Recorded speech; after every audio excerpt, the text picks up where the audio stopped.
আগামী 29 মে চট্টগ্রামের পটিয়া উপজেলা পরিষদ নির্বাচনে চেয়ারম্যান পদপ্রার্থী মোহাম্মদ দিদারুল আলমের দুয়াত কলম মার্কার সমর্থনে আলহাজ এম এ আফসারের নেতৃত্বে পটিয়া পৌরসভা ৪ নং ওয়ার্ডের বিভিন্ন মহল্লায় গণসংযোগ করা হয়।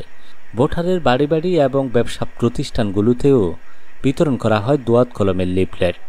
গণসংযোগে উপস্থিত ছিলেন পটিয়া পৌরসভা আওয়ামী স্বেচ্ছাসেবক লীগের সাবেক সাধারণ সম্পাদক শফিকুল ইসলাম শফি, আওয়ামী লীগ নেতা মোহাম্মদ আজাদ রহমান, তহিদুল আলম শিবলু, মোহাম্মদ ইস্কান্দর, জগন্নাথ শীল, পটিয়া পৌরসভা ছাত্রলীগের যুগ্ম আহ্বায়ক সাইদুল আলম থানিম, ছাত্রলীগ নেতা আনিসুল ইসলাম প্রমুখ।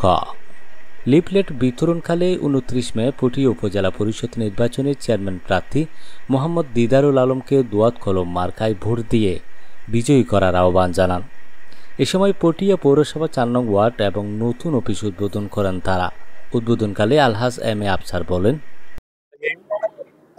আদি আরা পটিয়া পৌরসভা ৪ নম্বর ওয়ার্ড আর বীর মুক্তিযোদ্ধা জনাব এম এ হালেক সাসার সুযোগ্য সন্তান দিদারুল আলম দিদারর অফিস উদ্বোধন করি এবং পটিয়া পৌরসভার ব্রাহ্মণপাড়া এবং মির্জার বাড়ি মির্জা আরা গণসংযোগ করি ডোর টোর আরা বেগুনের গড় করি গিয়ে বেগুনের হাতে আরা দুয়াত কলম মার্কার ভোট প্রার্থনা করি ব্যাগে আরা ইনশাল্লাহ আশ্বাস দিয়ে এটারা যেভাবে গত নির্বাচন অনুযায়ী আরাদের অর্থাকে মাথার ভোট দিয়ে এটারা এইভাবে যে দুয়াত কলম অনুযায়ী আরার ভোট দিবে বলে আশ্বস্ত করি ইনশাল্লাহ।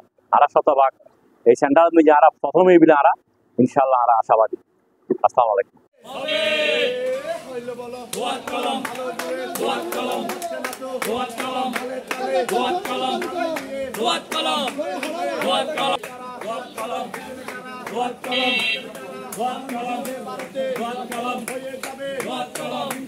What